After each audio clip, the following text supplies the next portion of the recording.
Batter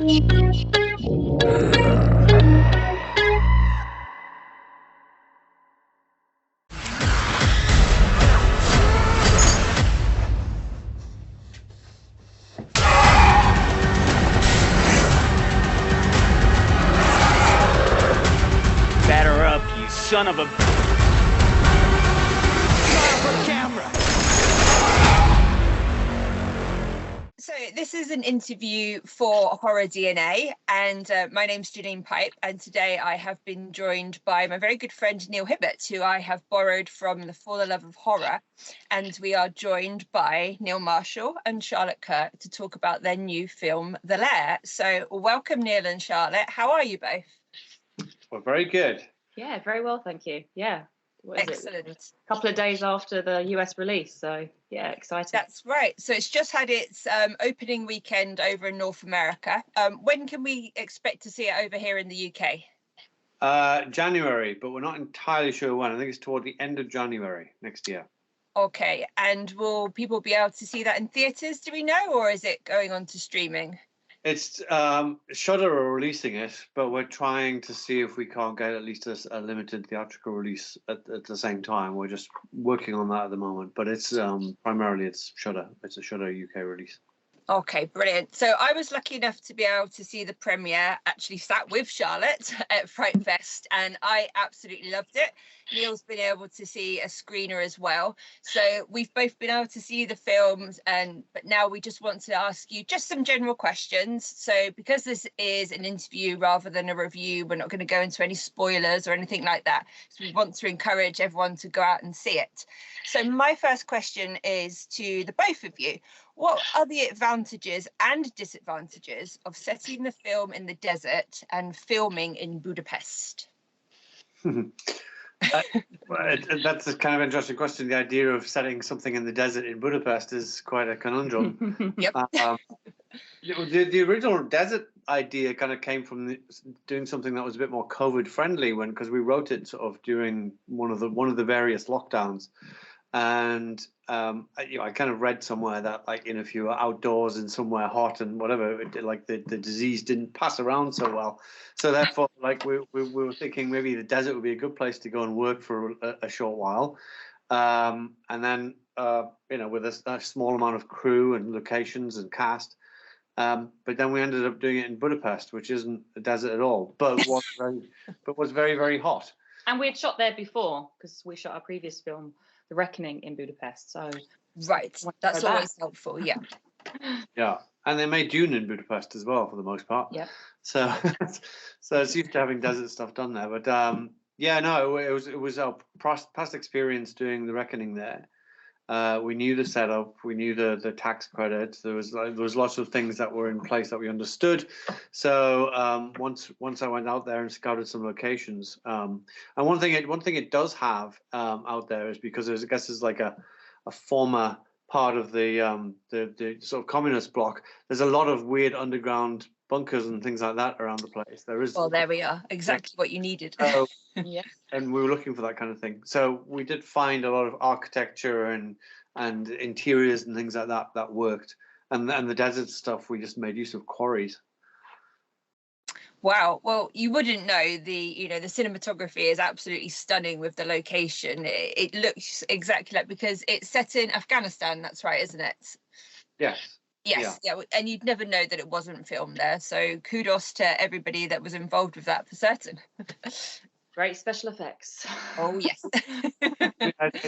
a few well-chosen shots that we did like matte paintings for or set extensions and things like that to really expand the whole desert horizons and stuff like that makes the world a difference. Oh, definitely. Okay, thank you very much. Neil, do you have a question now? Yeah, so speaking of filming, was there many challenges with COVID still being around, or was it, because I think I seen it behind the scenes with you wearing a mask, did that throw any spanners in the works, or was it all smooth sailing pretty much? On that production, it was a pain in the ass directing with a mask on and having everybody with masks on. That's just anything is more difficult with a mask on. Except when we were outside, we were able to take the masks off then for those sequences. But we were doing regular, like every couple of days, COVID testing for the whole cast and crew. And we managed to get through that one unscathed. I think one of the cast members caught it literally like 2 days after we wrapped. And it's kind of lucky, really, because we were doing some pretty daft stuff. Like at the weekends, we went and did laser quests and stuff like that. And we were, and a lot of the cast were going out to bars and clubs and stuff in Budapest because it's quite the party town. Oh, yeah. But nobody caught it during the shoot. We got very lucky. Yeah. Very lucky. On our previous film that we just shot, me and Neil both caught COVID. Yeah. Right in the middle of shooting. So that's all the partying that you were doing over there. We were on an island, absolutely no partying. We were so good, weren't we? Everyone else was partying. We've avoided it for 2.5 years or whatever it is, and then suddenly we get it right in the middle of a shoot. But hey, but not this one, not the LAIR. So not the LAIR. Yep, that was lucky. Okay, thank you. Right, next question from me is for both of you again, although mainly for Neil. Were there any setups that were particularly difficult to shoot? Anything involving the elevator was really difficult. Oh yes, I can imagine. Yeah, but we didn't have an elevator, in fact, and what we had was basically a metal cage on a platform that didn't move. So trying to make it look like it was a working elevator and have it in different locations. There's a lot of cheats in it. So when she goes into the top of the elevator shaft and then emerges at the bottom of the elevator shaft, it's exactly the same location, just treated differently. That's fine. That's just movie magic. That is exactly different lighting, a little fake wall and stuff like that added in, but yeah, it's the same place. So the elevator never actually moved. So anything involving the elevator was just a real ball ache, really. Yeah. Anything else? For me, really, it was the tricky stuff. It wasn't really it was more of the physical things for me. It was definitely one of the most physically challenging roles for me yet. First time I'd fired a gun, and then there I am firing an AK-47. So definitely, jumped in the deep end there. Flying a jet fighter. Yeah. How do we do it? For me, it was just physically challenging, but a few cuts and bruises along the way. Yeah, firing guns and flying planes. Or did I do that? Yeah. No, we're very clever with the special effects in that department. Special effects and the editing, obviously, as well. So again, that's a massive advantage for you, Neil, knowing as you go along what you're going to be doing and where you're going to be cutting it and whatnot. So yeah, you learn to hide a multitude of sins, you do. Yeah. and Charlotte, it doesn't look like you didn't know how to hold that gun. You look like you were comfortably in the military and have been doing all that stuff for years. So well done. I was lucky enough to speak to a real life British fighter pilot. That was amazing. And she gave me lots of, not firing a gun, but lots of advice on, I just wanted to know, how did it work? What made her want to be a British fighter pilot? All of that kind of stuff, the ins and outs, as much as I could. The language and the attitude. Yeah, the language, the attitude, all of that. So, yeah, that was really helpful. You wanted to know your motivation as an actor. Yeah, like what makes you want to be a British fighter pilot? You just wake up one day and say, that's what I want to do. So, yeah, very strong. So what was the training like for the film? Because you're not shy of getting stuck in the film, so it's good to see. Sorry, say that again. Charlotte did a bunch of training with the stunt team. Oh, training. Yeah. Yes, the stunt team were amazing, actually. I mean, we choreographed everything. Actually, so there's one scene we didn't choreograph, which was the autopsy scene. Oh, yeah. It's good that we didn't choreograph that because it's very natural how everyone... Yeah, everyone legged it. Yeah, I don't want to say too much. Yeah. But no, every scene, every action scene, which was pretty much most of the film, was choreographed with a great team. So we're very lucky with that. And in the army, yeah, there's a lot of fight rehearsals. A lot of the sequences, anything involving fighting, was planned out in advance. And Charlotte would go to the stunt warehouse or whatever it was. It's usually a warehouse, isn't it? Yeah. And just run through with the stunt guys kind of relentlessly, the whole team actually. Yeah, and then the stunt guys that were in the suit, in the monster suit, were absolutely amazing. The way they moved, the way it was so believable, and they, just. And it was very miserable good for what they them. did. Yeah, It was absolutely miserable for them. I can imagine. Yeah. Yeah, I mean, some days we were filming in like 40-degree heat, Ugh. and because of where we were in this quarry, it had like it was bright white stone, and the heat would bounce off the wall, so like you couldn't get in the shade because it was bouncing off the ground and just everywhere you were. Yeah. And these guys were in these latex suits on these hot nights, and yeah, it was grim inside those suits, I'm sure. Yeah. I can imagine. Adds to the authenticity, though. Yeah, slimy. Slimy is the word. Slimy, yeah. Definitely. Okay, that leads me on to one of my questions. So you call your creatures ravagers, that's right, isn't it? So I've said that they're fairly unique looking and definitely grotesque. After you'd obviously had your iconic werewolves from Dog Soldiers and the crawlers in The Descent, how difficult is it to come up with something completely new that people aren't going to compare to your other things? Incredibly different. Difficult. Incredibly difficult. But it was because it was doing alien stuff for the first time, and as far as I'm concerned, aliens should always have tentacles. Yeah. Creepy tentacles. So I had to incorporate tentacles in there somewhere, and trying to devise like what's the purpose of the tentacles. It's like one set is kind of like muscular tentacles that sort of pull a victim toward the mouth, and then the other set are like they latch onto your brain and start sucking out your thoughts and stuff like that. So they're learning from their enemy and stuff of like how their enemy work. And then it was just a lot of teeth. I wanted lots of teeth. Lots of teeth, yeah. Lots of rows of teeth like a shark. And then the rest of the face was all this kind of pockmarked sort of holy texture that was designed to affect this. There's a certain subsector of people that suffer from a phobia called tractophobia. Yes, the fear of holes, isn't it? Like the tiny holes and things. Yeah. And so I made the face really holy just to make it really disgusting for those people. Things like that. It's just like throwing in all kinds of ideas. It's also like, that there's going to be a guy in a suit. So like, well, what can we do to sort of take away human features like eyes and ears and nose and stuff like that? So anything that we could do there would help. Just all these little bits and pieces to come up with this thing. Did you draw on anything in particular? Was there because it reminded me ever so slightly, and I think it's the teeth more than anything, of Venom. You looked a bit like that kind of creature. Was there anything that you had in your mind that you wanted it to look a bit like? No, not specifically. I didn't. I'm not like a big Venom fan or anything like that. I know people have said that, but it wasn't deliberately planned to look like Venom. It's just got big teeth and so is Venom. So yeah, I guess, somehow. It's not a bad comparison to make, though. Definitely. No. Definitely not. So a Neil Marshall film is always known as having an ensemble cast with some fantastic characters. The LAIR is no different. So what I want to know is, how do you decide who gets the cool lines?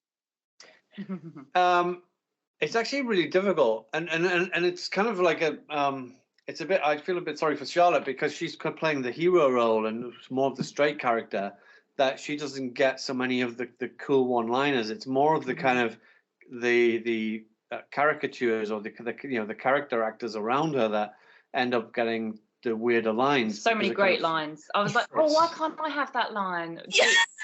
Like French. I was like, oh, can I just say that? He's like, but it's so out of character for you. But it's funny. No, Bong had to say it. So, but it worked. I totally get it. Yeah, or having the Afghan guy like saying lines like that was some fucked up shit. It's just like it's funny coming from him. For somebody else to say it, it might not be quite so funny. So so it's always trying to find that balance. But as long as they're all in, as long as the lines are coming thick and fast and they make sense for the character, I think as long as we're not having a joke here at the film's expense. It's like this is something that you feel the character might actually say, and therefore it's funny. Yeah, and so next time you need to write Charlotte a funny role so she gets her fair share of some of those iconic lines as well. Yeah. Definitely. I don't think there was any funny lines though. Was there? But it's kind of like Cooper in Dog Soldiers. I don't think that he has the funny lines. You know, he has some lines that people have sort of made iconic, but they're not funny. This is true. Yeah. It's more of the dark lines that a few people have quoted, such as "Nothing scared me half as much as what I saw in that bunker." Yeah, like this creepy, scary stuff. Yeah. Yeah, and that's a good line. That's like very Ripley-esque, you know, that kind of thing. So I think that fits your character well, definitely. And it's Yeah, I mean, that's a cool line. Aliens was a big inspiration for this film. And she definitely. was very, played it very straight and Hudson gets all the funny wonderful. lines. You know, Yeah. Hudson gets the ones that you quotes. Yeah.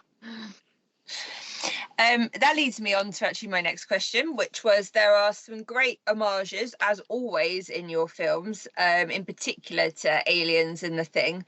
Are there any other things that you drew inspiration from that aren't as obvious? Because it's a Neil Marshall film, therefore it's full of other films. We know that.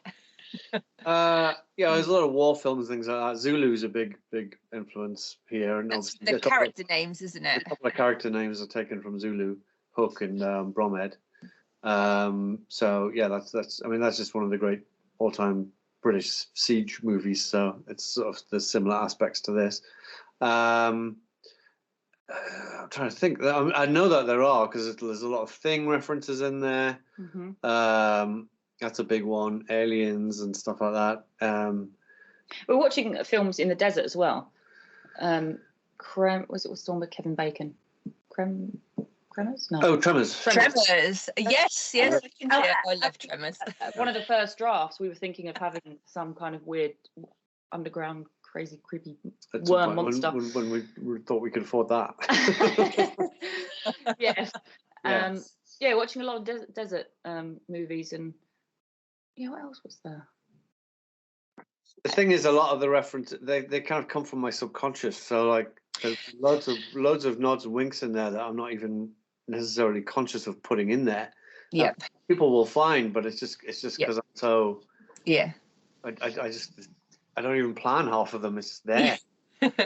There were definitely a couple of nods to Dog Soldiers in there as well, like a couple of lines here and there, and like a frying pan or something. Yeah. Oh, yeah. But I think one of the characters says that they're just peachy, and that's in Dog Soldiers. I think Chris says that he's just peachy. And then there's like themes as well. So, Alice in Wonderland.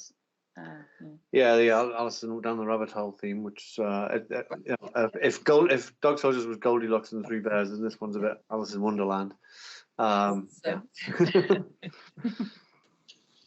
Cool. Neil?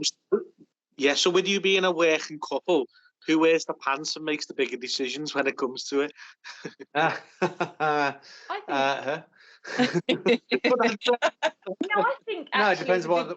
it's a give and take and balance. Yeah, it depends on what decisions they are, really. I mean, and I think trusting each other, like it depends what process you've got. Obviously, the script writing, and then the filming, and then the editing. We're both wearing pants today, so yeah. And then we're both good back and forth in the edit of film we just shot. But I feel like with the script writing, it's a great medium balance, because you're coming at it like a director, and I'm coming at the story as a actor, and that's a good balance. And sometimes I agree, sometimes I don't, and vice versa, and we meet halfway, or we go with what I said. No, yeah.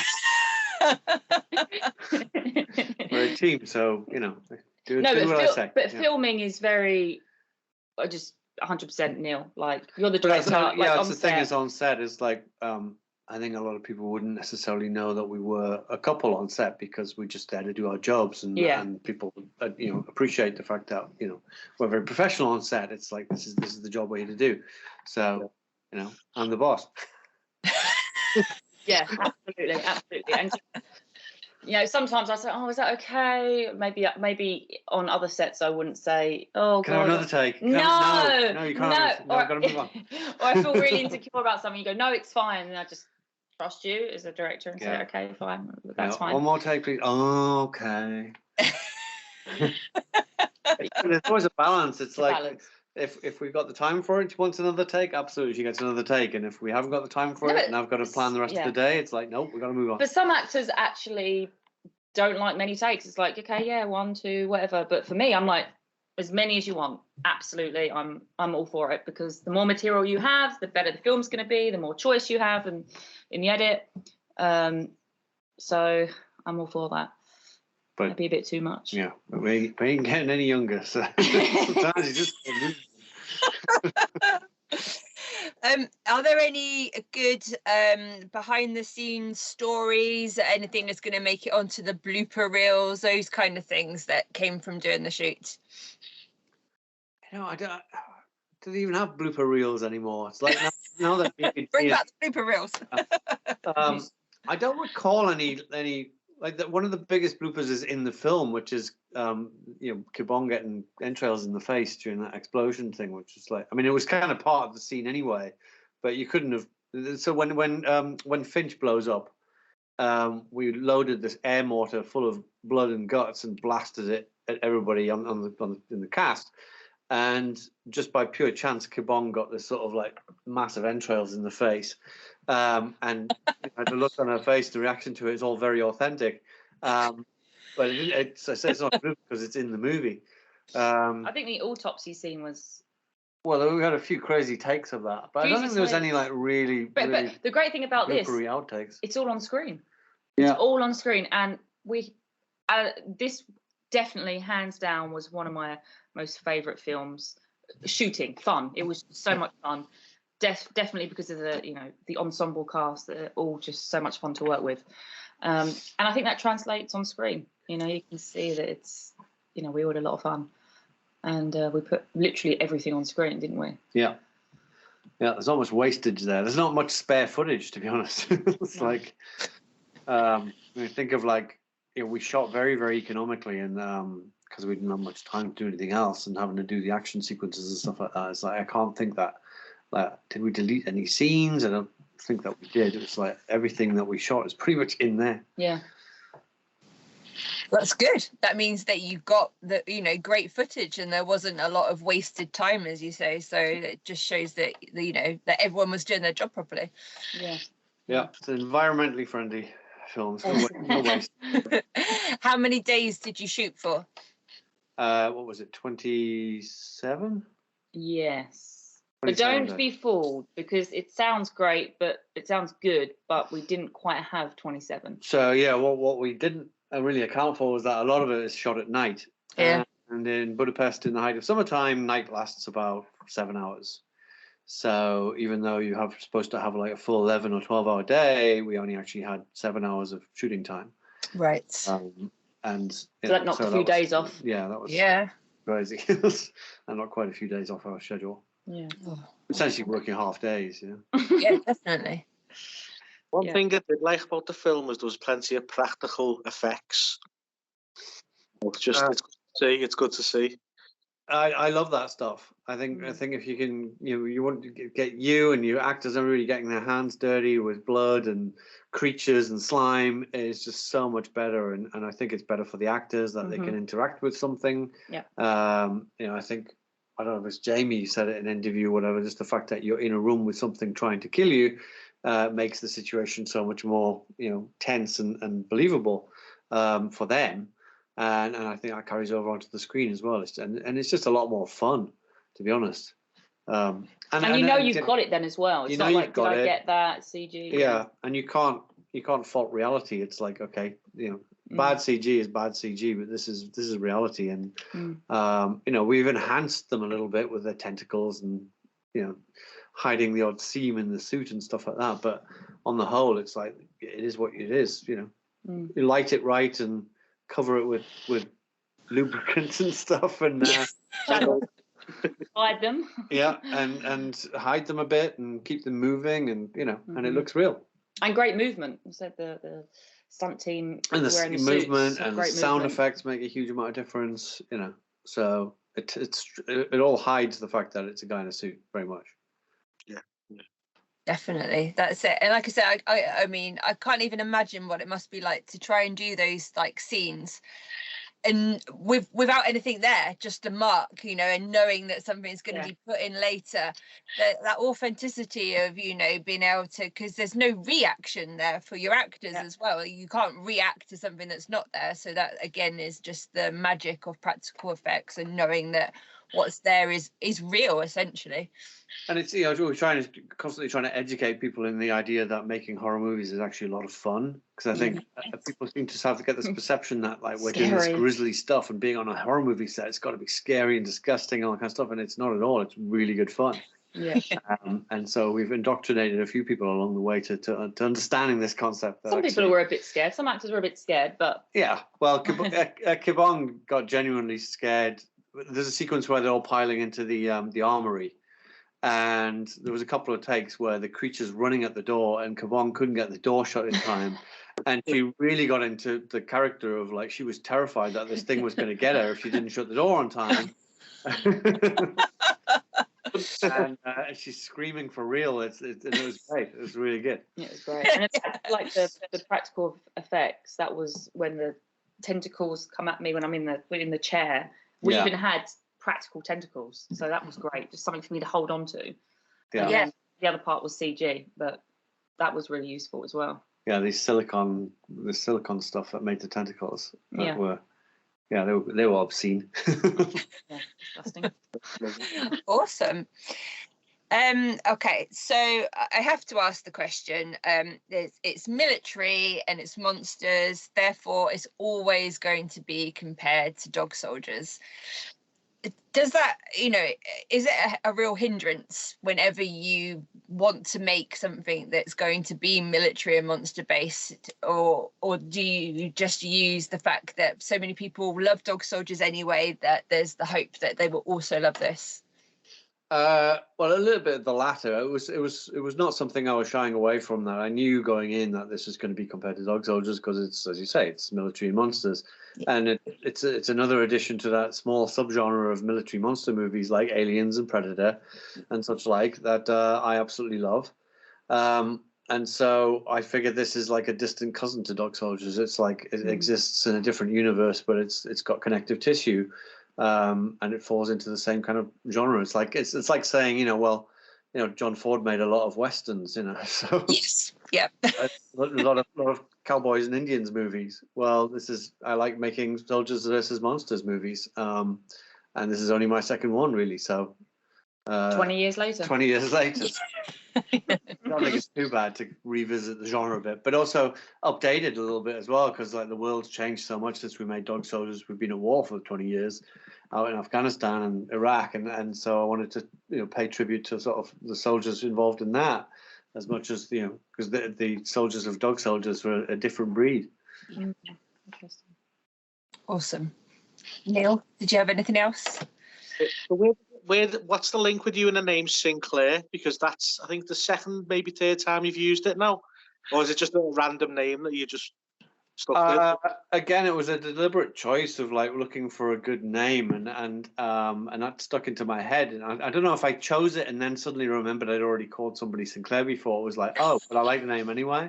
And somebody's, you know, I've had various people ask me, is like, oh, is she related to Eden Sinclair from Doomsday? And I said, well, again, she's a distant cousin, because they kind of exist on slightly different timelines, or like she'd be Eden Sinclair's niece or something.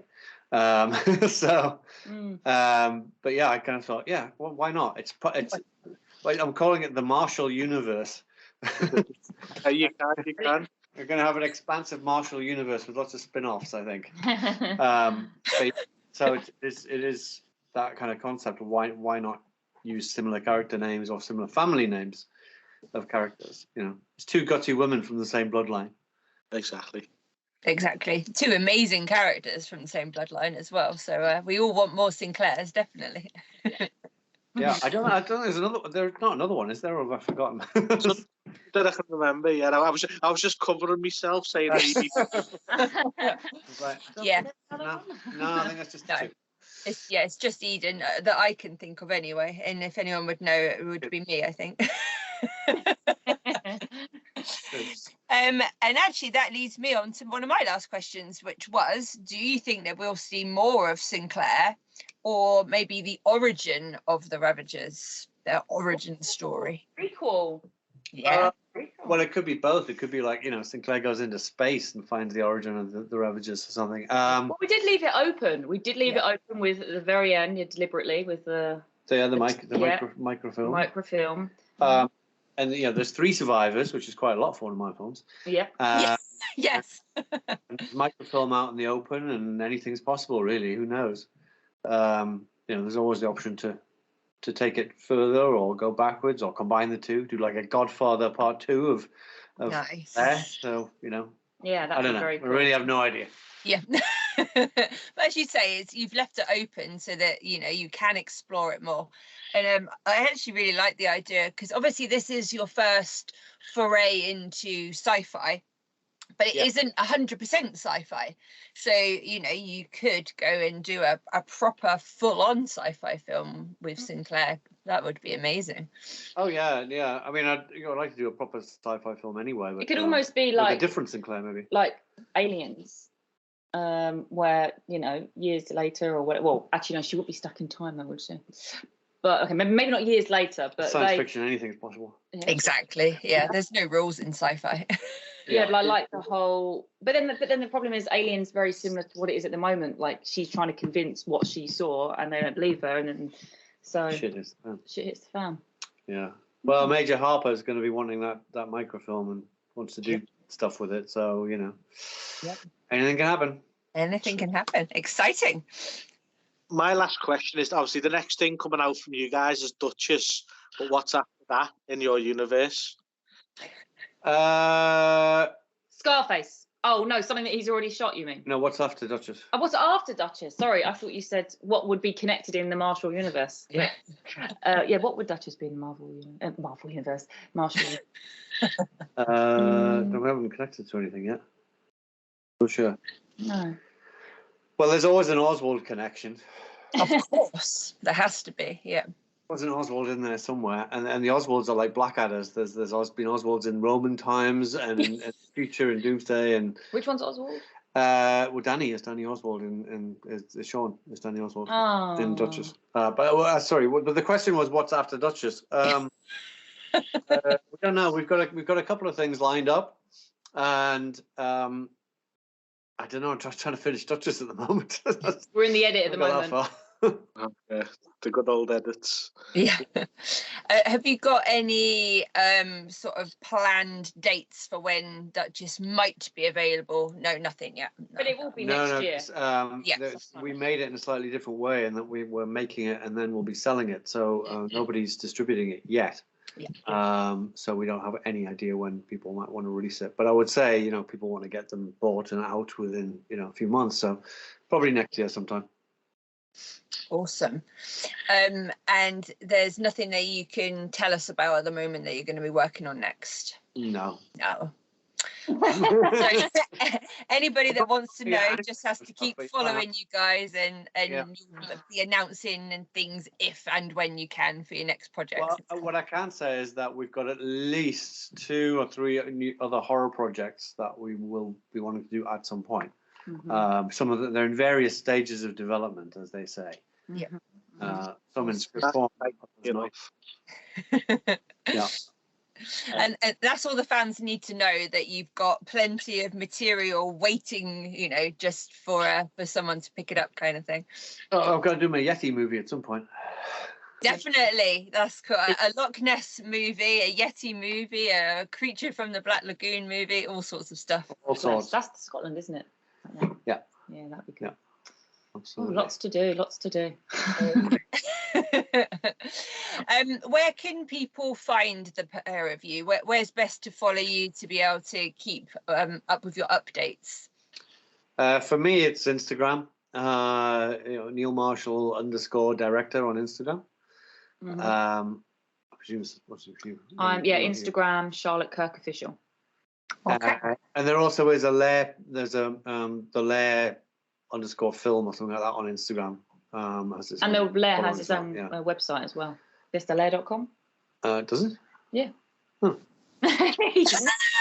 There you go. See, you knew that, really. Yeah.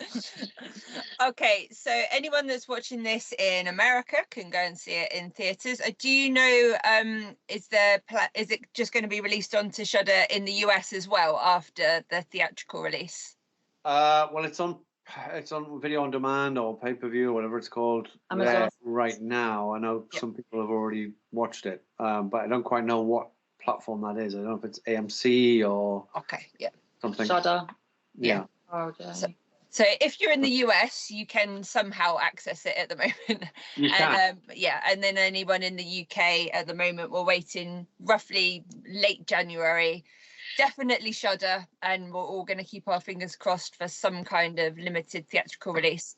And of course, you're also showing it at Grimfest in late November as well. Is that right? Yes, indeed. Yes. Yeah. And we'll both be there, and so we're screening it then. So it'll be fun. The Monsters and Movies event. Yeah. A lot of fun. That does look amazing. And there's some other really cool people that are going to be there as well, like Mick Garris and Corin Hardy, Reece Shearsmith. So yeah, that will be an amazing event. Is there anything else that you would like to tell the fans at Horror DNA? Anything else about the film? A reason why they have to go and see it? It's the best Halloween film. Absolutely. I was going to say, it's like, if you're going to see one film this Halloween, go see The LAIR. Yes. Perfect. Okay. Well, Neil and Charlotte, thank you ever so much for speaking with us. Thank you very much, other Neil, for borrowing you for this interview, and take care. Thank you. Thank you. Thank you.